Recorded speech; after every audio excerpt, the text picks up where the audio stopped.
All right, everybody, greetings. Welcome once again to the RecPoker podcast. I'm your host, Steve Fredland.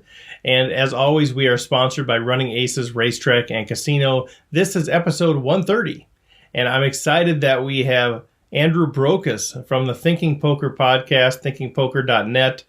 Just a fantastic poker mind. He is with us tonight. And so I'm going to air the interview and the hand discussion that we did with Andrew. A couple of quick announcements.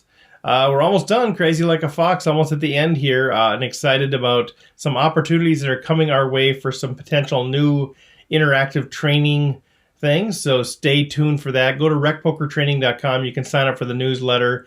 I send out emails every few weeks so you can stay aware of what's going on there and stay in touch that way.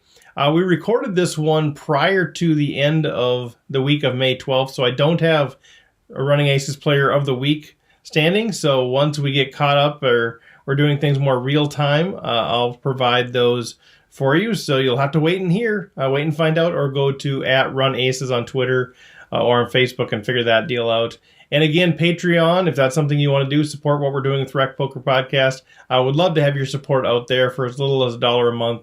Just kind of a way to go, attaboy. Keep up the good work and provide free content whenever you can. That's kind of what the message is that's sent there. So I want to introduce the interview with Andrew Brokos, the hand discussion. Andrew's a very, very solid player, $780,000 in lifetime earnings. He's primarily focusing on the business side of things, the coaching side of things, but he has had 4 World Series of Poker cashes each of the last 2 years. It's also interesting, you'll hear more about this in the interview, but 5 out of the 6 years of first playing the main event, he cashed. And he actually had some big cashes, including finishing 35th for $193,000, 53rd for $160,000, 87th for $80,000, and all 5 cashes totaled more than $500,000. So a fantastic start to his main event career. Now he has gone over the last 7, but he's still 5 for 13 with $500,000 in cashes on an investment of 13 tourneys. So that's still pretty good. Still netted about $370,000 out of that deal. So let's join the conversation with Andrew right now. Well, everybody, welcome once again. As promised, we're here with Andrew Brokos and a few of the rec players who will be questioning Andrew as we go. But Andrew, let me just start by saying, first of all, thank you very much for taking the time to be with us. Thanks for having me. I'm a little intimidated to be questioned. I feel like I'm on a trial or something. Well, it's not so much questions as much as it is being grilled. Grilled, okay. Yeah, if that makes you feel better. No, much better. Thank you. Yeah, no, kind of what we've learned, at least the niche that we're filling with the people that are engaged, is that there's a lot of tremendous content out there that's it's kind of one-way content, and it's great to consume. But we're really about, how do we learn this thing in community? How do we be able to ask questions and make it interactive? So that's why we do more of a panel discussion. So we're all pretty good guys. We won't be too hard on you. No, I think that's great. I mean, I think it's obviously I have, I shouldn't say obviously, but I have my own podcast. And when I do coaching, a lot of the coaching that I do, I try to make very conversational. I mean, often it's me trying to put questions back to people, but yeah, I think there's definitely something to that you learn more from a sort of back and forth of a conversation than you do from a lecture, for sure. For sure. At least, there's different learning styles. And for me, that's certainly my learning style, is to be able to ask questions. Well, let's talk about, talk a little bit about all you have going. I've got Thinking Poker, and to give some of our folks that are listening may not be familiar with you, but they should be. So why don't you? Thinking Poker is the place to start. So the Thinking Poker podcast is the funnest and freest way to hear more from me. And you can find that at thinkingpoker.net. And that's exactly what it sounds like. It's a podcast. We do it once a week. We've been doing it for, I guess we're coming up on 7 years now, 7 years in September. So we're coming up on 300 episodes. I have a co-host, Nate Mavis, and we have usually a strategy segment. I'm sure not as rigorous as what you guys are doing here. And then we also, most episodes, we have a guest where we try to get a slice of the poker life. Sometimes it's famous people you've heard of. I think a lot of our most interesting episodes are people that you've never heard of before. But if you've never heard of them, there's a reason we have them on the show. And it's just interesting people. I mean, we talked to one guy who played poker in prison, just sort of aspects of the poker world that you might not hear about elsewhere is our aspiration. Yeah, it's fantastic. And, I've been able to listen to a bunch of them, not all of them, I admit, but I've listened to a bunch of them over the years. And I've had a number of people either on Twitter or saying, can you somehow get Andrew on the show? Because they just love your podcast and how you think about the game. And it's an entertaining podcast as well. So, kudos to you on all that you have going there. Thanks a lot. All right. Well, did you bring a couple of hands with you by any chance? I definitely have some stuff we could talk about. I might just need 1 second to that's pull fine. it up. Yeah, whatever you want to share. Okay. You might have some of your biggest fans here that are listening right now that are on the panel too. Just FYI, Rob, you want to say anything to Andrew? Andrew, it's just a pleasure to be able to talk to you. I've been listening. I think I've listened to every single episode of Thinking Poker. I went back as far as I could anyway when I first discovered you. I'm impressed. That's a lot of hours. I have a 45-minute commute to and from work, so that's when I'm listening. Yeah, that's rough. I don't envy people with long commutes. Yeah, and I want to say thank you to Andrew too for making sure that Rob's game doesn't get any better. So. Oh, that's cold. Rob is a very, very solid player. Well, not to be outdone by Rob, but I want to mention that I started listening to your podcast when you were still in the single digits on the podcast. Oh, wow. And I'm impressed there as well. That's a long time. Yeah. Well, and your podcast was the first one that let me understand what it meant to think in terms of ranges. I'd heard that before, but I didn't really understand what it meant. I'm not sure I've actually accomplished the ability to do that, but I at least know what people mean when they say it now.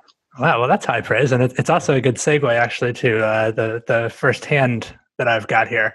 And this one, actually, so I didn't plug this in my introduction, but I should do it now. I have a book that it's pretty close to finished. I'm hoping to get out within a month.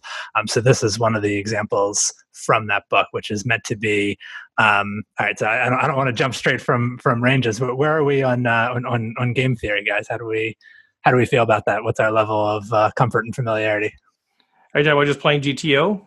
Well, just the I don't know. What do you think of when I say game theory? What's your reaction? Well, I'm a math nerd, so I go to Nash equilibrium when I start thinking about your optimal play. Where game theory optimal to me is really about making sure that you cannot be exploited, versus exploitive play is really about trying to exploit other players. So you're kind of figuring out what's the right way to play. And for us, I think most of the recreational players, we play in situations where I think playing pure GTO would be leaving money on the table because there's so many mistakes that are made. Mm-hmm. But I think what we've talked about is just having a good understanding, a good grounding of GTO theory and GTO ranges and GTO plays, I think is a great foundational piece. And then from there, being able to branch out and try to look for spots to be exploitive. I guess that's how I think about it. I couldn't have said it better myself, and that's exactly what this book is meant to be. I thought about it. I mean, this is far too long to be a title, but if I could ignore length, the title would be something like "Game Theory for People Who Think They Don't Need Game Theory," or something along those lines. It's meant to deliver exactly that kind of foundational. Like, I think in order to play exploitively, to do that well, you need to have an understanding of what the equilibrium would look like. Otherwise, how can you recognize that your opponent is making a mistake? I mean, you're maybe making an assumption that you think he's calling too much, but I mean, there might also be other spots. It's one thing to say, oh, my opponent calls too much on the river, and it's kind of obvious what to do about that. But there might be other, like, would you be capable of recognizing if an opponent is betting too much on the turn? And, would you know what exploit to take if he is doing that? I mean, I definitely feel, and I've always strived to play exploitively. I mean, I could probably count on one hand the number of times that, I've really tried to play a truly unexploitable style. But I found that studying game theory opened my eyes to a lot of new potential exploits, things where I was doing something that was exploitive, but it wasn't a deliberate choice. It wasn't like I was saying, okay, I see this mistake my opponent is making, and now I'm doing this thing to take advantage of him. I had just learned certain things. I mean, I think continuation betting is a good example. Like the idea that you should just, if you raise pre-flop, you should automatically bet the flop. I mean, that was kind of a specific exploit based on how people were playing in like, was it 2006 or whenever Harrington on Hold'em was the published. Harrington book? Yeah, Dan Harrington. Yeah, and I mean, that exploits people who are calling too much pre-flop and giving up too easily on the flop. And there are still people who play that way, but when you're dealing with opponents who are much better, I mean, now that we have access to stuff like GTO solvers, we can look at specific situations and say that, like, actually, there's many spots where the solver as the pre-flop raiser is betting less than 50% of the time. And you might say, okay, my opponents they're sort of exploitable, they're a little too loose, blah, blah, blah. Are you really making a conscious decision? Like, are you sure that you should be just betting 100% of the time? You know, is there really supposed to be that big of a gulf between how you're playing against your opponents and what the play against a sort of ideal opponent would be? Probably not. So I think being prompted like that to think, oh, some of this stuff that we've taken as received wisdom in the poker world is probably flat out wrong, and we need to rethink some of our intuitions. I think that's a pretty big deal. So how does the book, if you don't mind me kind of talking about the book a little bit then, so what's sort of the, you know, it's game theory for those who don't think they need game theory. Is it, what's sort of the kind of the undergirding? Is it analytical research, or what sort of the... I built it around toy games, or kind of going back and forth between toy games, which is a term I guess not everyone's going to be familiar with that. People may have heard of like the Ace King Queen game, which is the idea of a toy game is that it's a very simplified version of something that looks similar to poker. So the Ace King Queen game is a game where it's a 3-card deck. There's 1 ace, 1 king, 1 queen in the deck, and there's 2 players, and each player gets dealt 1 card. So, you know, you're either dealt an ace, or you're dealt a king, or you're dealt a queen. And whichever one you're dealt, you know your opponent didn't get that one. So if you have a queen, you know he's got either a king or an ace. And the only objective of this game is just to show down the high card. There's no draws, there's no da-da-da. There's just, you know, there's a bet, and you can call or fold, and then you see who has the better card. And that right there, I mean, it's a highly simplified version of poker, but it is poker. And there are some plays where, you know, the correct thing to do is obvious. Like if you have an ace, which is the nuts, and somebody bets, you know, it's pretty obvious that you should call. And if you have a queen and somebody bets, it's pretty obvious that you should fold. But there's also some decisions that are more complicated than that. Like you have a queen, you can't possibly win by checking.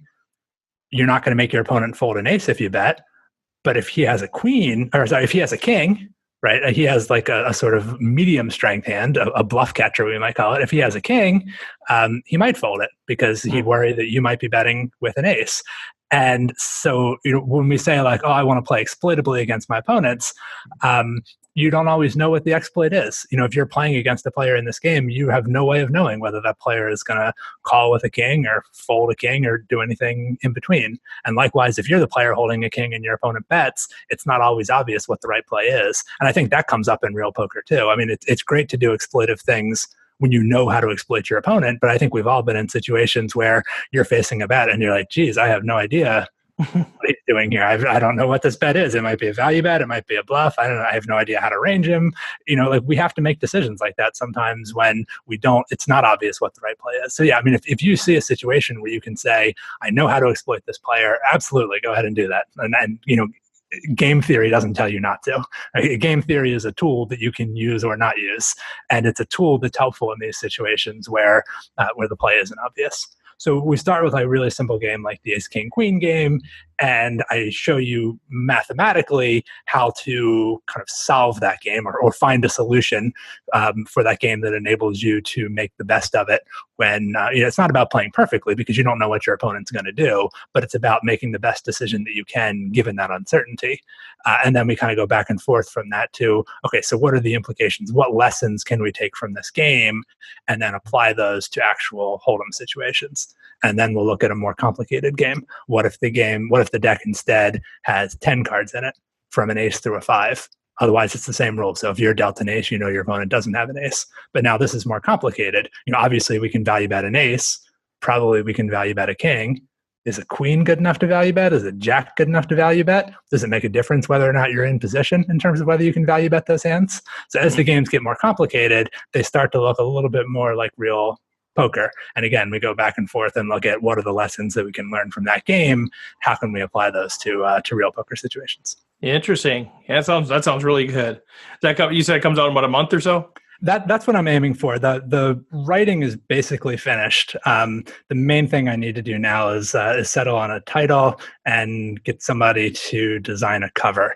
And I'm not sure how long to expect that to take, but I'm hoping that I can get it out in around the start of the WSFA.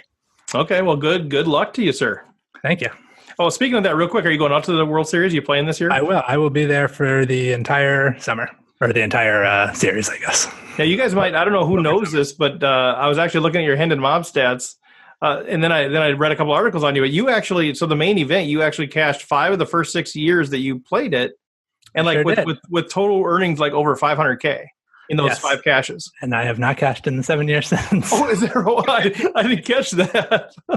Is that right? So you have played every year though. I have played every year. Yeah, so I cashed. The very first year I played, 2006, I was not even really a professional poker player at the time. And I mean, I was playing online and I knew what I was doing. I had a bankroll and I was making some money from it. But I mean, my bankroll was maybe $30,000, like nowhere near, what I'd need to play at 10K. But this was the year where if you won a satellite on PokerStars, you had to play it. So after that, 2007, they stopped accepting buy-ins from third parties like PokerStars. So now in 2007 forwards, if you want a satellite on PokerStars, they just gave you $10,000 cash, and they would give you some incentives to buy in. Say, "Oh, we'll give you an extra $1,000 if you buy in and you wear a PokerStars hat." But in 2006, if you won the seat, you had to play it. You couldn't take cash for it. So, which is like, golden handcuffs. I was like, oh, geez, I guess I have no choice but to play the main event. What a shame. So sad. Yeah. Yeah. So that was pretty exciting. And then, to cash the first time that I played, obviously was lucky, but was a great shot in the arm for like my confidence and for my bankroll. And then, every year since then, I think it kind of made sense for me to play. But if I do some quick math, even if you went 0 for the last 7, you're still 5 for 13. Taking about $500K out of there with $130K a buy-in, so you're still doing okay in the long run. You're still a little. I mean that's how tournaments go. Isn't it though? Oh my gosh! Yeah. Because it can be a long time in between them. For sure. Well, congratulations on the 5 big cashes too. Thank you. So do you have anything ready for us now? Yeah, we'll start with. I'll spare you any sort of pre-flop decision because I think that's trivial enough. So let's just imagine you're in middle position and you have ace king offsuit. I guess we can. I think this is pretty clearly a raise. Does anyone want to do anything other than raise? I think we're all agreed for the moment. Okay, so let's skip straight to the flop, and we'll call this. Do you want to make it 2-5 or what stakes are we playing here? You tell us what makes sense for the. All right, well, 2-5 is the example I used in the book, so it'll be easier for me to keep the numbers straight. Okay, most of us are tournament players, or at least that's our emphasis. But we'll just play it as a cash game, and then we'll kind of talk a little bit about if there's any tournament implications that would change decisions. So we're assuming deep stack cash is what we're talking about here. 100 big blinds. Yep. Okay. All right, so we open with ace king offsuit, ace of spades, king of hearts in middle position. We'll call it a 3x raise. So you open to $15. And you get called by the button. And your read is that the button is loose and passive. Maybe don't know a lot more specific than that, but like most live players, he's probably looser than he should be, and he's probably more passive than he should be. And so you're middle position, and the button calls. So your head's up on the flop, and the flop is ace of hearts, 9 of hearts, 6 of diamonds, and you're holding ace of spades, king of hearts. There's about $30 in the pot. What do you want to do? C-bet. Okay. How much?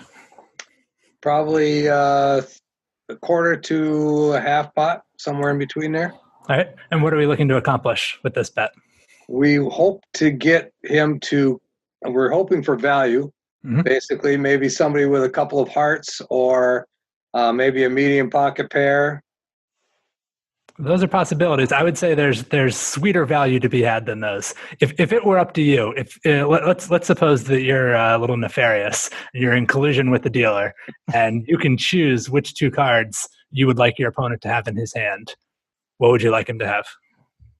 Ace queen. Ace queen. Perfect. So I would say that's the number one hand we should be thinking about. When you have top pair, top kicker, you want to, certainly it's possible your opponent has those other hands that you mentioned, but none of those are worth nearly as much to you as ace queen. When your opponent has a flush draw, you're not even that big of a favorite. Pocket pair is probably not going to play a real large pot with you. Ace queen or some sort of dominated ace, that's what we really want to focus on. So what do you, hold on there. When you say, I get that. I totally understand the idea that that's the best hand that our opponent could have for us. But when you say that's what we really want to focus on, what do you mean by that? So are you saying, what do you mean by that? We want to target that hand, or that's the hand we want to focus on? Say more about that. Okay.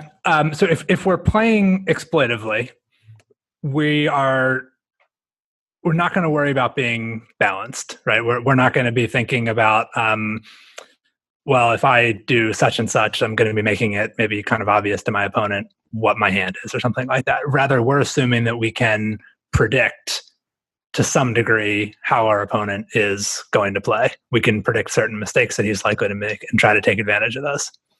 So what we would want to do here would depend on the opponent's hand. So if we knew for a fact that our opponent had, say, king jack of clubs, right, hand with really no coordination with this board whatsoever, the best play would be to check.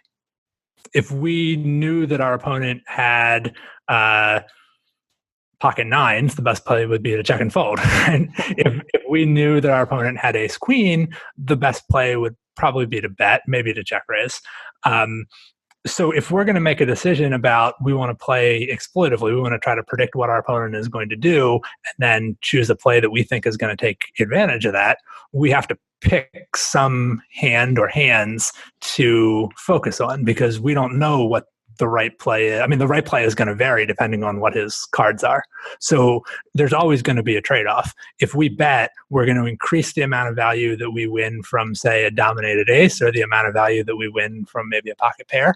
We're probably going to decrease the amount of money that we win from like king jack of clubs. Because if we checked, king jack might bluff. Maybe he catches a king or a jack on the next card, and then he's willing to put some money into the pot. So there's always a trade-off. Anytime you do, you choose to get value from one part of your opponent's range, you're probably giving up on value you could be getting from a different part of his opponent's range. So we have to make a choice. Which part do we want to focus on? Right. And so why do you choose ace queen? Let's just make it two. Let's not assume we're crushed. Let's assume it's king jack of clubs versus ace queen. Why do you choose the ace queen versus a dominated ace versus a complete whiff?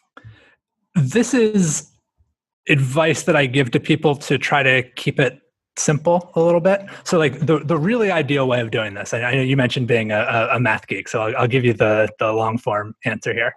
The really ideal way of doing this is to think of every hand your opponent could possibly have, and the EV difference between betting and checking, the expected value difference between betting and checking against every single hand in his range, and multiply that by the weighted likelihood of his having each of those hands. And that'll tell you what the best play is, like whether you have more EV betting or checking. Right. That's a lot to try to do in your head, even for a math geek. Oh, for sure. And trust me, I'm trying to make the game simple. So I'm just trying to figure, if you decide kind of these are the two chunks that you're thinking about, I can see merit. I think, even if I don't know, you're just saying, well, are we always targeting the hand that you get the most value from, or like the biggest implied value kind of thing, or? Yeah, generally the advice I give people is you want to focus on, first off, you want to make sure you're focused on a hand where it actually matters what you do. So, a common mistake might be if we, like when we have ace king, we picked ace queen because that was a hand that was just a notch weaker than ours. So that's a hand that we should expect to get a good amount of value from. Now, if we had an even stronger hand, like let's say we flopped pocket aces here, we probably wouldn't want to pick like pocket nines as the hand to focus on. Because if we manage to cool our opponent that badly, where we have top set and he has middle set, it's probably not going to make any difference what we do. Like on the vast majority of runouts, we're going to get all the money in no matter what. So we don't really need to worry about, well, what if he has pocket nines when I have pocket aces? That situation is going to take care of itself. So we would want to pick a different hand to focus on. In the case of ace king versus ace queen, I think especially if we're dealing with an overly passive opponent, that situation is probably not going to take care of itself. And it's a really important situation. So when he has ace queen, and it is kind of what you said, it's our biggest moneymaker. And it turns out that, focusing on ace queen, we sort of also end up focusing on like ace jack and ace 10 and all these other hands. Like the best play against ace queen is probably also the best play against ace jack and ace 10. So it's sort of a convenient shorthand. And the things that those hands have going for them, one, they're huge sources of profit. Like we're a much bigger favorite against ace queen than we are against 8-7 or jack 10 of hearts. We're going to make a lot more money from ace queen. And so that's one reason to focus on that. The other one is just that combinatorically, there's a lot more ways for the opponent to have an ace, even though we're looking at 2 aces, right? 1 on the board, 1 in our hand. Still, there's 8 ways he can have ace queen, 8 ways he can have ace jack, 8 ways he can have ace 10. There's only one way to have king queen of hearts. There's only one way to have king jack of hearts. The flush draws just don't add up that quickly, or the whiffs like king jack of clubs. Again, they just don't add up as quickly as the dominated aces. And I think if he does have a hand like king jack of clubs, we're probably not going to win that much from it no matter what. Maybe by checking we squeeze one small bet at a king jack, but I think we're going to get a lot more from ace queen, and we want to make sure we make the most of that situation. So I assume you're still in hand ranging mode. You're still kind of including all of the potential hands that you could have in that piece. But when you say targeting, is that what I'm hearing or what I'm interpreting that to mean is picking a hand from which you are going to determine the line that you're going to take in that hand? Is that? Yes. Okay, so it's not so much that you're taking the whole hand range and you're also it's ace queen. That's all. Obviously, that's not the only thing you could have. But that's not what we're saying. We're saying that's a trick that I give people to simplify. Yeah, but it's really simplifying the line that you're going to take. Yes. Even though you're still in your mind, you're still saying, well, here's the range of hands, because he could still have ace 9 and have 2 pair or those sorts of things. Sure. Yep. Okay. Chris, did you have something? Yeah, just a quick. So, Andrew, when as the action develops, are you consistently changing that target? Yes, that's a very good question. So, essentially, as long as he's continuing to play in a way that's consistent with him having ace queen, I'm probably going to keep doing the things that I think are going to maximize my value against ace queen. Now, if, say the turn card were a queen, I would change my target to ace jack because, they're essentially the same hand until that queen comes anyway. But, once he has ace queen, obviously we're not getting value from that anymore. The other thing that might cause me to change my target would be if he did something that were inconsistent with him having ace queen. Like if I bet the flop and he raised and I thought, well, this passive player is probably not just raising with ace queen, then unfortunately I would have to pretty seriously reconsider how I played the hand because, unfortunately it looks like he doesn't have the hand that I wanted him to have. And now I'm going to have to reconsider what he might have. Rob, did you have something? No. Oh, okay. Or John? I'm using the mute button as my cue to... Yeah, I was just thinking basically what you had said, just that this is a way of you're kind of optimizing your line for the hands that you can get the most value from, which will probably approximate maximizing your EV for the hand over this entire range. Yeah, that's a good way of putting it. Okay. Okay, so we've agreed that we want to bet the flop. I think actually the amount that we bet does not matter terribly much. I think people, it matters a little bit, but I think a lot of people fret too much over, should I bet half pot or should I bet 60% pot or 70% pot? If you're betting in the situations that you're supposed to be betting, I think that's enough to worry about. I wouldn't fret terribly much over the size of your bet right now. That's small improvement that you can get at some point, but I think making sure that you're betting in the situations where you should be betting and checking in the situations where you should be betting is generally a lot more important than getting the sizing exactly. You don't want to be way off. You don't want to bet $300 here, but well, that's too bad because we spent 85 consecutive weeks figuring this out, and it's 42.8% is the right number. So maybe we wasted a lot of our study time. Maybe we shouldn't have done that. Mostly you wasted it because there's a computer that could have done that a lot faster. Clearly being sarcastic. Okay. So for our example's purposes, let's just say you bet $20 and your opponent calls. And now the turn is the 9 of spades. So the board now, ace of hearts, 9 of hearts, 6 of diamonds, 9 of spades. How do we feel about that turn card? So they were on the button, right? They just flatted on the button. Correct. From our under the gun +2. What do you guys think? Let's see. Chris is deciding if he's going to comment or not. I mean, I think it's, if we're still targeting that ace, it's a pretty ugly card because, I mean, I think a lot of people are going to call that bet with a 9. And then at the same time, your ace king is starting to get a little bit less valuable. So it makes me, I would be nervous about it. John, did you have something? Well, I was just going to say when the 9 comes, obviously that makes it less likely that the opponent held one in his hand, just from a card removal point of view. And I don't think it's that bad of a card for us. I think it's better than another Broadway card because a lot of our opponent's range that's going to stick with us would be an ace with the Broadway. So it's better than a heart, too, I would argue. Definitely better than a heart. Rob, did you have anything? Well, I was just going to say, I think we're still targeting that ace queen. This didn't change anything from that standpoint. Yeah, and I think an important thing to recognize here is he's still going to have an ace more often than he has a 9. Right. I mean, so now we're looking at 2 aces, the one on the board and the one in our hand, and we're also looking at 2 9s, the 2 on the board. So card removal wise, there's the same effect going on. Two of the aces and 2 of the 9s are accounted for. But just in terms of hands that your opponent is likely to play pre-flop, there are a lot more hands that people are going to call with that have an ace in them than the people are going to call with that have a 9 in them. He's probably calling with ace queen offsuit. He may not be calling with queen 9 offsuit.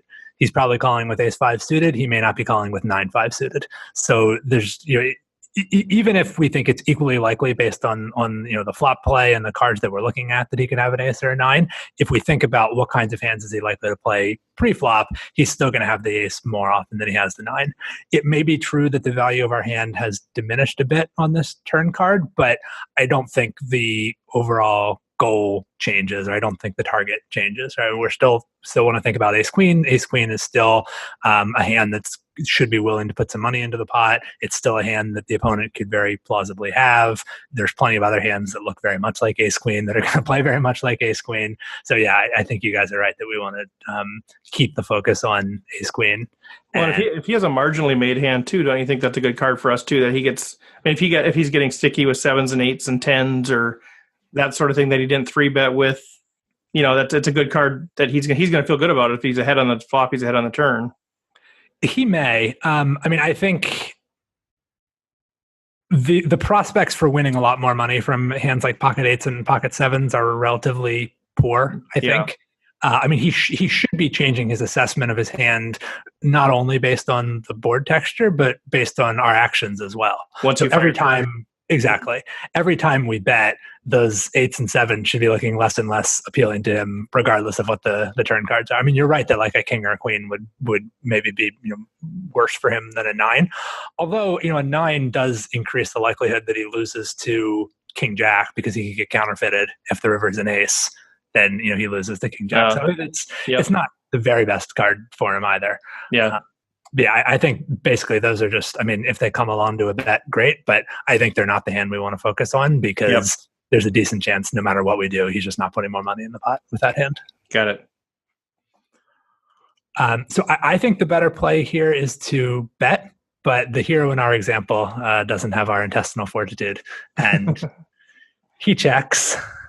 The opponent checks behind. Is that intestinal fortitude or is that checking to induce? It's an interesting question. There could be a case for checking to induce here. I think it's worth, let me put it a different way. I think it's worth explaining why I don't think checking to induce is a good idea. So I think that's not, it's a good example of why we have a value target. So the reason when we say induce, what are we trying to induce? Well, we're trying to get his ace 10 and ace jack to feel really good about their hand. We're trying to induce him to bet turn there. Or if he has something like a pocket 10s or pocket 8s or something like that where he got sticky and, now we're underrepresenting our hand. He might think he's actually betting for value, or maybe he's got a 7-8 sort of hand that he's going to turn into a semi bluff. Yeah, I think that last is really what I thought you had in mind when you said induce, is that we might be trying to induce a bluff by checking. I think if we're thinking about getting money to go in the pot when our opponent has ace queen, ace jack, ace 10, I think betting is going to be the better way of accomplishing that. I mean, you could certainly construct opponent profiles where, if you just stipulate, this guy feels really good when he's checked to and he has top pair, and he doesn't feel good when you bet and he has top pair. Okay, like against that player, checking would be better. But I mean, mathematically, there's good reason why he should be more willing to put money in the pot. So even if you made a pot size bet on the turn, he's going to be getting 2-to-1 odds when he holds a hand like ace queen or ace 10 or whatever. So he only has to win the pot 33% of the time to justify calling. If you check and he has the choice of either betting or checking behind, the only reason he would prefer betting is if he expects to win the pot more than 50% of the time, right? I mean, if he has a choice of not putting money in the pot or putting it in the pot, he would only want to put it in the pot if he's a favorite to win it. So his threshold for putting money in the pot after you check should be higher than his threshold for putting money into the pot after you bet. He needs to win more often. And I mean, there are people. So the other danger of checking when he has like ace 10 is even if he bets the turn, he might just check back the river. In fact, he probably will. So, you would have to either, you could check raise the turn, or you could check call the turn and then lead out on the river. But like, you would have to do something, like once you give up the betting lead, you would have to do something to take back the betting lead, or else you risk allowing him to check back the river.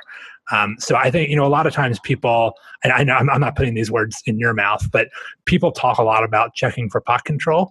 And I think even as the imposition player, before the river, you really don't have perfect control over the pot, because even if you check back the flop, your opponent could still like overbet the turn, for instance. But especially as the out of position player, what you're really doing when you check, you're not controlling the pot, you're giving control of the pot to your opponent. And you're saying to him, here, you play the size pot that you want to play.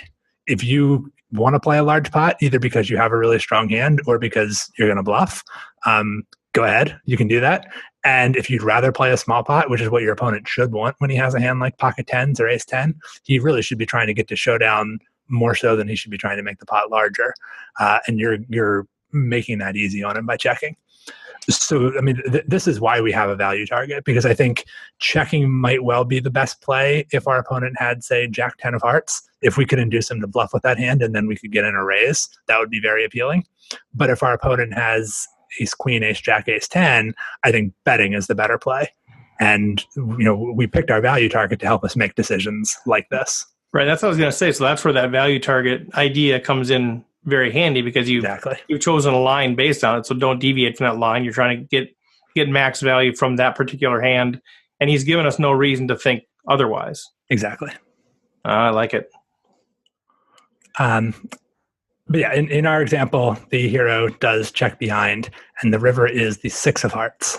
So our final board is ace of hearts, 9 of hearts, 6 of diamonds, 9 of spades, 6 of hearts. So perfect run out. we're losing to the 9s, we're losing to the 6s, we're losing to the flushes. Hearts. What do you want to do? But against ace queen, we're still good. Still beating ace queen. What do you guys think? Any thoughts from you guys out there? So we've gone.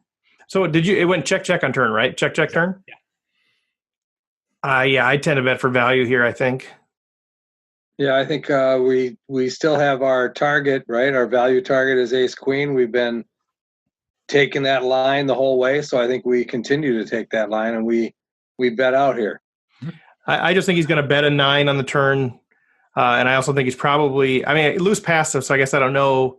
Everybody has a different interpretation of that, but I mean, I would think on a flush draw they might bet the turn there as well. So when they check back, I think they're trying to get to a showdown cheap. So I don't think it's a 9, and I probably don't think it's a hard draw either. So I think I'm betting for value on the river.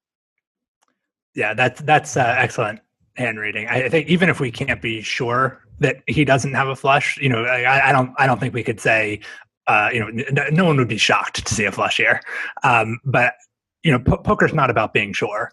It's about making sort of educated guesses or deductions based on the limited information that we have. And yeah, we should recognize if he had a hand with no showdown value, a hand like 8-7 or Jack 10 of hearts that can't really win unless it improves, he had incentive to bet the turn with that hand.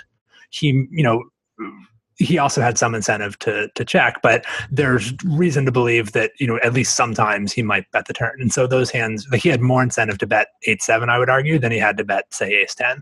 So even though both hands are still possible for him, I think relatively speaking, the ace-10 becomes a little more likely when he checks the turn, and the 8-7 or the Jack 10 of hearts, those become a little less likely when he checks the turn. Yeah. The other thing to consider here, and you guys actually, you foiled me a little bit because nobody fell for the trap.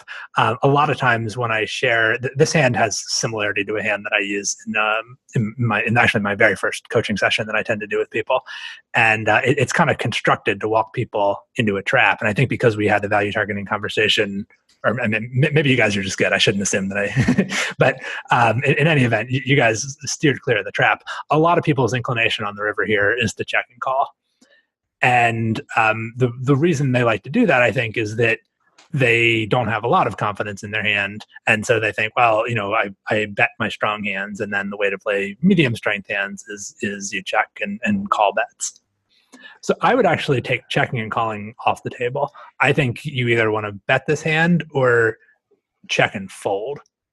And I mean, checking and folding, it goes along with that you'll often win when the pot goes check, check.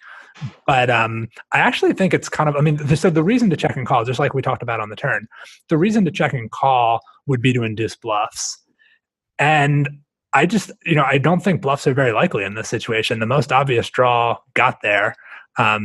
8-7 is a draw that missed. There's some gut shot draws that missed. If you think your opponent might have a hand like 10-7 of spades or something. I mean, there are some draws he could have, but the decision that you face on the river, similar to what we talked about on the turn, is if you're going to put a bet in the pot one way or the other, if you're thinking, well, I'm either, if I do check, I'm going to call a bet anyway, you're not really saving yourself money. Like the reason people will give for why they want to check the river is, well, I'm afraid he might have a flush. I'm afraid he might have a full house. Well, I mean, you're paying that hand off if you check and call a bet. So you're not saving yourself any money. Assuming that you fold to a raise when you bet, which I think you should, then, you're not really saving any money by checking and calling. Again, you're just giving the control to the opponent. You're saying when you have a hand that wants a free showdown, like ace-10, go ahead and take your free showdown. When you have a hand that wants to make the pot larger, like a full house or a flush, go ahead and make the pot larger, right? You're giving the choice to him. So if you're going to put the bet in the pot one way or the other, you should actually just forget about the possibility of your opponent having the flush or the full house. I mean, assuming that we're going to fold if raised, the decision of whether to bet or check call has nothing to do with whether your opponent has a flush or a full house. We just have to accept we're going to pay those hands off one way or the other. I really like that a lot, just because. Yeah, I mean, if they have ace jack or ace 10 and it goes check check, we lose all that value that we would have had. Exactly. And if we're going to call one street anyway, exactly. With a losing hand, we don't save ourselves any money there either way. So that's an interesting take. John, did you have a comment? Yeah, I was just going to say basically the same thing. By betting, you are maximizing your value. A check, on the other hand, minimizes your value. And if assuming bet sizing is the same between the two of you, you're going to be losing the same amount either way. Mm-hmm. Not only that, but you might get some of the weaker flushes to fold, maybe if you bet. Unlikely though.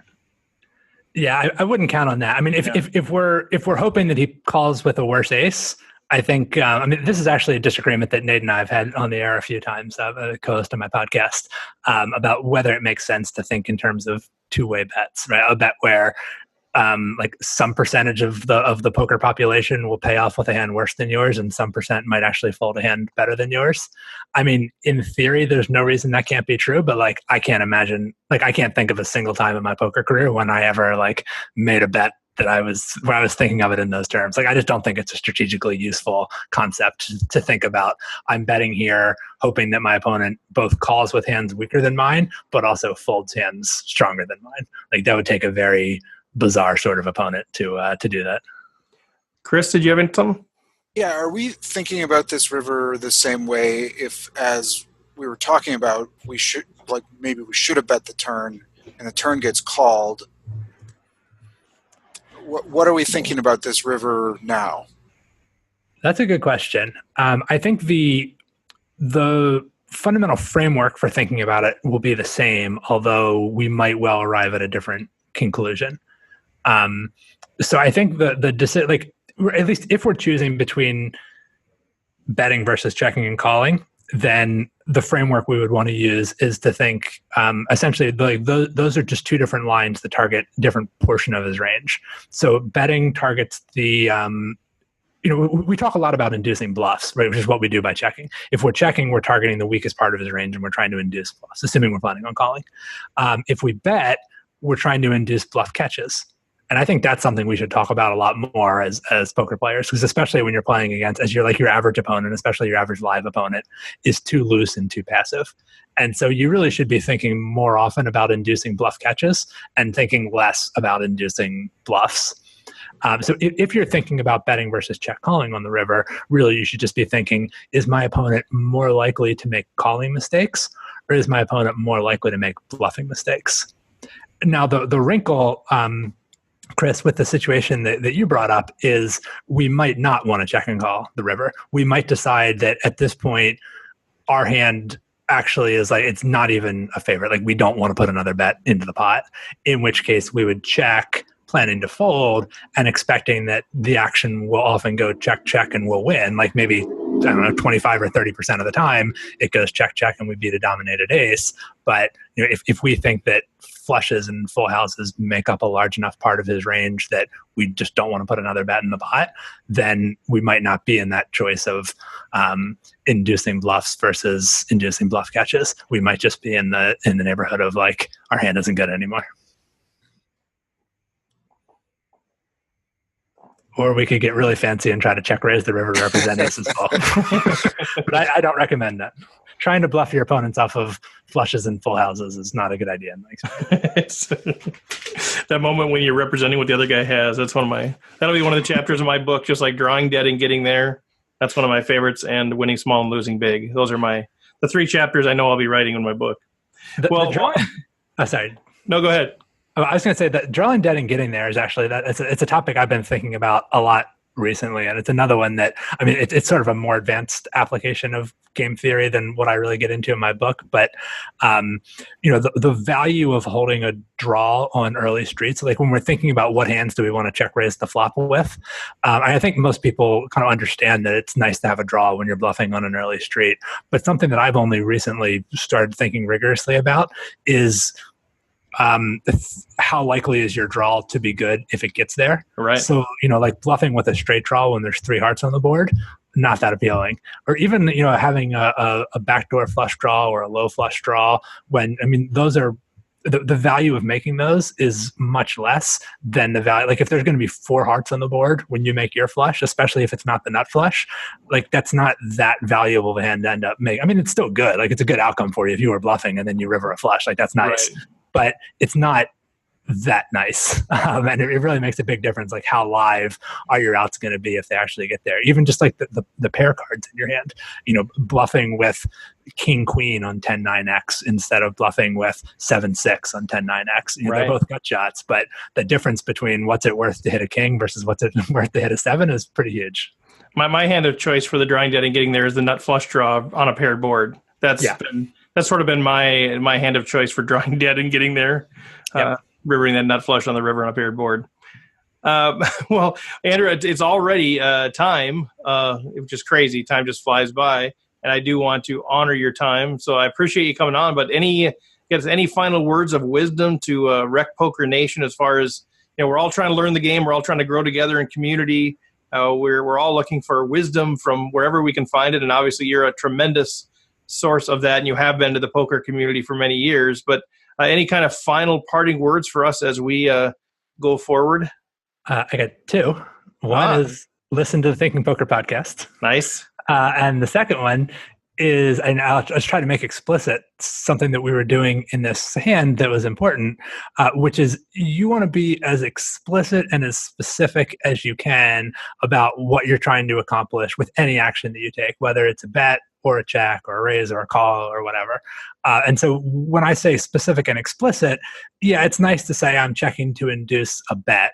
It's better to say I'm checking to induce a bluff. It's even better to say I'm checking to induce a bluff from Jack 10 of hearts. Like the more explicit that you can be, because I think a lot of times, when people just say I'm checking to induce a bluff, they miss situations where their opponent just isn't very likely to have a bluff. And I think like the hand example that we just talked about is a good one, where by the time he gets to the river, there just aren't that many weak hands. This would be even more true if the river had been, say, the 5 of hearts, so it completes the straight draw and the flush draw. If you just say I'm checking to induce a bluff, you're going to miss something. Whereas if you force yourself to articulate, well, what exactly is the hand he could have that he would be bluffing with? Like, what is the weak hand that called the flop, called the turn, and now has no showdown value on the river and chooses to bluff with it? Once you force yourself to articulate it in that way, you find yourself struggling to identify, what hand would it make sense for him to bluff with? You start to realize, well, maybe I shouldn't be calling here. Like if the only hand I can beat is the bluff, and bluffs aren't very likely for him, maybe I should fold. And you come to the right play that way. So it's specific and explicit goals. Good stuff. Well, yeah, Thinking Poker Podcast. Check it out, you guys. Fount of Wisdom. And Andrew, let me know when your book is available, and we will make sure we send a link out to the crew on that as well. And best wishes at the World Series this summer. Thank you very much, guys. It was a pleasure talking to you. You asked some good questions. Oh, we love the dialogue. We love to break down hands, and we love to get different perspectives. So thanks to you. And so feel free to sign off whenever you're ready. We're going to continue the conversation here. But seriously, great stuff. We really appreciate it. All right, good talking to you guys. Good night, fellas. Take care. Oh, and thank you. I saw some kind chat notifications popping up. I'm not familiar enough with Zoom to see how to call them. Oh wait, here we go. So thanks to Eric. Thank you for the kind words. Take care, guys. I would have passed it on if I would have seen it, but I missed it. Yeah, thanks, Andrew. Thanks, Eric. All right, guys. Well, we can start the conversation. What do you guys think? Any feedback, key takeaways? And then any of the attendees that are out there, Doug, Eric, George, Jack, John, Chris, if you guys want to be promoted to panelists to chat, just raise your hand or throw something in the chat, and I will promote you to panelist. Rob, what do you think? I just love listening to him talk. The way he looks at hands, the way he looks at the whole process is just. I think he's really one of the best. Was this? I mean, was anything surprise you based on all the episodes you've listened to his other podcasts? Is this pretty consistent? Yeah, it's very, very consistent. He always talks about that last step, or conversation he had there about, well, what is he bluffing with? And that's something that I don't do. I'm going to induce a bluff. I got ace high, ace king. I'm going to induce a bluff, right? Well, what hand could he possibly have? And you don't go that deep. You don't think that deep, and you need to. You need to understand that.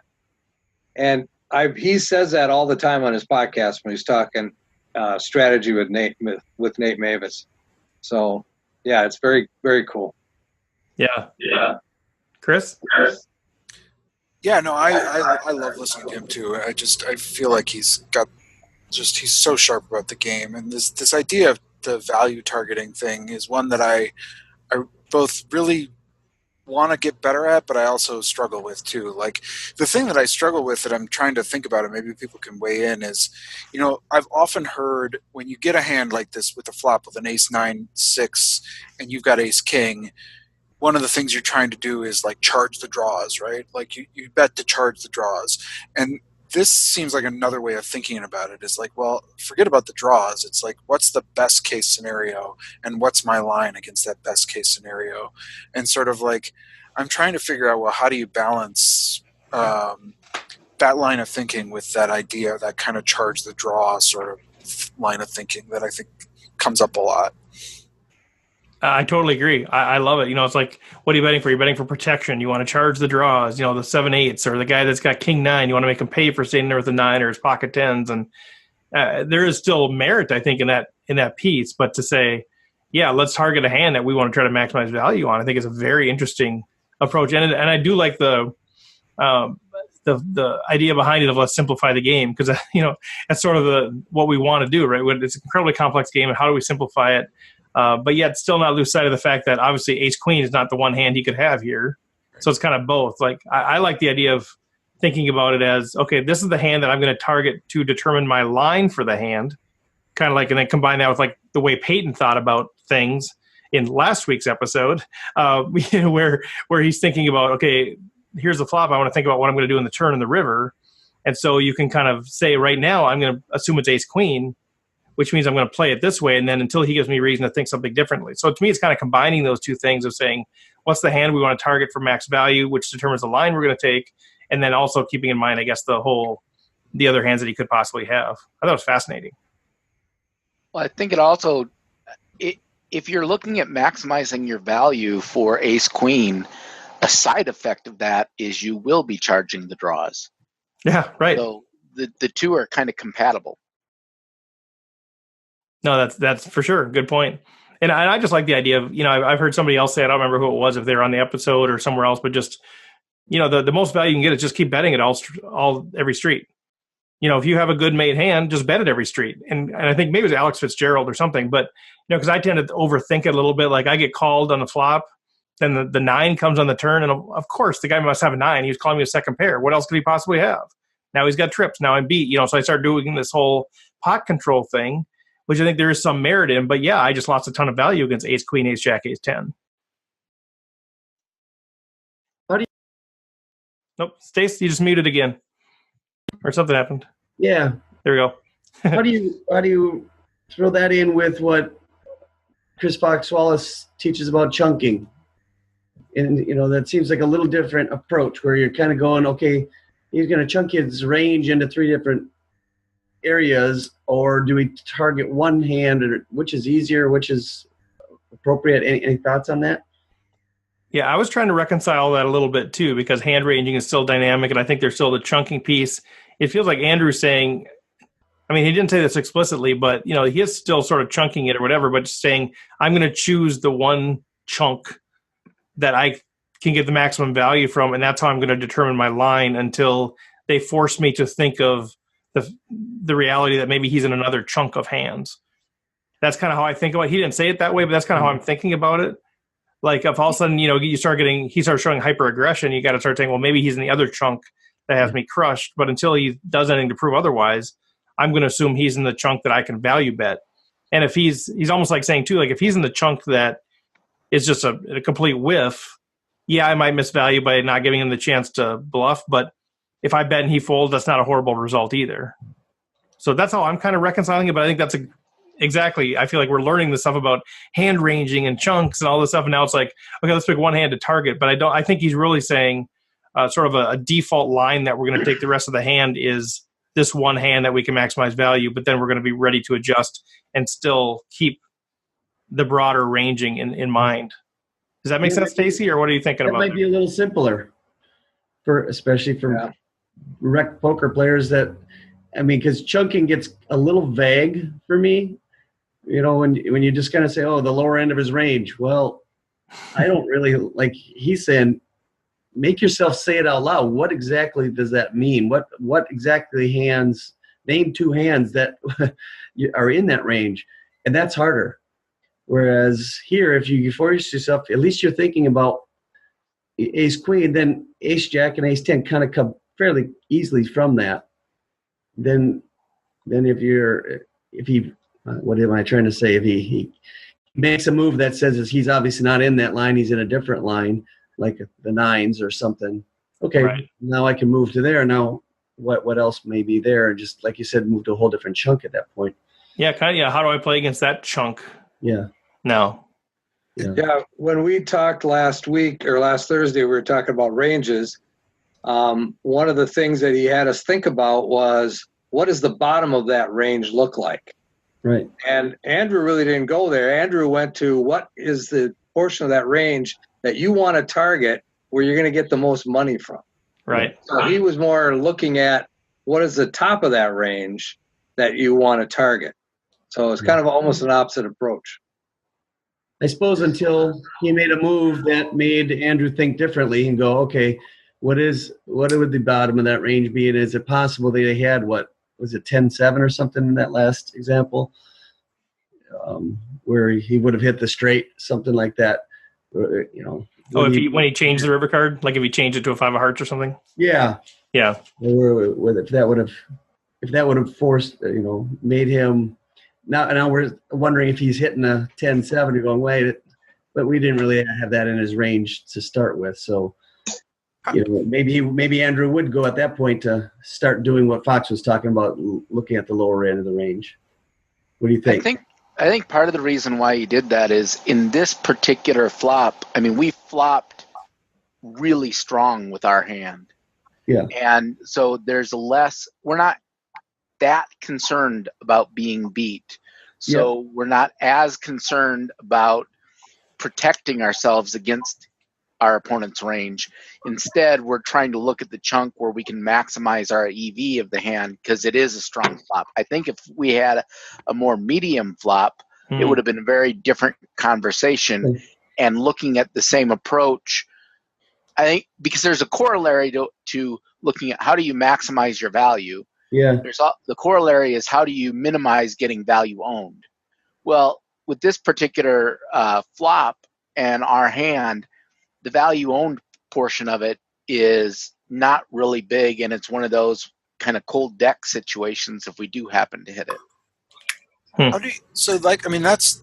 was my next question is sort of like, how do you approach this idea of value targeting when you do have either, let's say we had a 9 on this flop, like we had king 9 and it comes ace 9 6, or we have 7 8 of hearts, and we've got a big combo draw. Like, do we take this same approach, or is it only when we hit value Great question. that we're looking for this kind of moment to value target something? Yeah, I was thinking the same thing. Like, what if we have ace 10 here? It's almost kind of the same kind of thing, right? Yeah, what do you guys think? Well, you do the same thing. If you have ace 10, you say, well, what if they have ace 9? How do I play this to get the most value? But you still have to, of course, if they have ace king or ace queen, then you have to. Right, or like Chris's king 9. Like, what do you do against if you have king 9 here? What do you target? What you kind of asking what hands are you targeting? Are you really targeting trying to get value from something with your 9 when there's an ace on the board? I think more with middle pair. I use it more for defense. If I have king 9 and he bets into me, I say, would king 8 really do this, or would a queen 9 do this? And I use it more for defense. And say, well, do I have the best hand? The best way to do that is to pick the hand one less than yours and see if it makes sense. And what about like 7 8 of hearts? Right. What is that? Are you this is a bluff, and so we're not really value targeting anything, even though we got a big combo draw? Or I mean, how does this concept work with that? I don't know. Andrew, yeah, I've got one more question for you. No, I mean that's it. Like, I mean, you start to target. I think you're targeting now hands that are ahead of you that you want to fold. I mean, right. The big combo draw, are you building up? It's a semi bluff. You're kind of you're targeting those hands that you're just trying to fold is fine. Maybe even weak aces. Maybe you're saying, okay, if they call me with ace 7, how do I target that hand and kind of hope that they can get them to fold, or a 9? Am I trying to get that to fold? Yeah, it's different than saying, how do I maximize value? I feel like now you're starting to target those weak-made hands that you're trying to get to fold out, I would say. It's a good question. Yeah, you could be trying to fold out those pocket pairs, like pocket 8s, pocket 10s, pocket jacks even. Ace looks pretty scary if you're the pre-flop raiser. And the guy was on the button that called, right? Yeah, he flat in the button. Yep. So he could be very wide there on the button, just floating. So yeah, if you're semi-bluffing there, you're looking to fold out those bigger draws, maybe even, or those pocket pairs. Yeah, and I'm trying to think about how it plays into that targeting thing, because I mean, it's such a good spot to like check raise. Right. So that's not. I don't know if that's targeting something or what that is. Like if you were to say, I'm going to check raise with my big combo draw here. Yeah, because the way Andrew talked about it was that you want to figure out in your dream scenario what is the hand you want them to have. But when you've got one of these big combo draws, the only thing that you could possibly be targeting is something that's beating you, right? With 7-8 of hearts. I mean, there's nobody else. Right. No way you're being called unless you're being beat. Yeah, 5-4 of hearts. What do you, Right, what do right, you want to have here? Maybe. So I that's where I'm trying to figure out I love the concept, but I'm trying to figure it out in terms of different situations. That's a tremendous question. I don't know. I don't know if the concept is still there that you're still targeting a hand, or if it turns to a different sort of perspective. Right. That's a good question. Do you guys, those of you who listen to all of Andrew's stuff, do you have any insight on that, or have you picked up on anything? 300 hours, Rob, and you can't give us more than that? Well, what he's probably gonna say is you're gonna be targeting a weak ace or one of those medium pocket pairs like 8s or 10s. That's the only thing that you're gonna be able to get to fold. A big ace is not going to fold to your continuation bet. So it doesn't necessarily always have to be your dream scenario. It can be something you're targeting, something that's beating you. Correct. Right. Okay. Correct. You're not always. Yeah. It's just like when he was targeting ace queen, he was ignoring the fact that the guy could have had a 9. Right. Right. When the 9 came, he still was looking at ace queen was his target. He wasn't looking at the guy possibly having a 9. So it's the same type of scenario. If the guy's got ace king, you're not going to get rid of him. So you're targeting those hands that you think could fold with a semi-bluff. Other thoughts, guys? Those who can wrap it up. I know it's been a long night. Any parting words? Anybody want to put a bow on this package? Yeah, I'm still waiting to see my picture up behind you. Yeah, I gotta get stuff up there. I know. All right. Well, thank you so much to Andrew. Thank you so much to the RecPoker panel. You guys are fantastic. I love the community that we're building here, part of RecPoker Nation, learning and growing our game together in an interactive and dynamic and fun way. So appreciate all of you all that are part of that deal. Running Aces, thank you for continuing to be our sponsor. Looking forward to more great things on the horizon with you guys. And go out to recpokertraining.com. Sign up for the newsletter. Support us through Patreon. Subscribe and rate and review us on iTunes. Those are all things that you can do to really encourage the work that we're doing and try to expand RecPoker Nation more widely. And that's all appreciated, of course. So with that, until next week, good luck on and off the felt.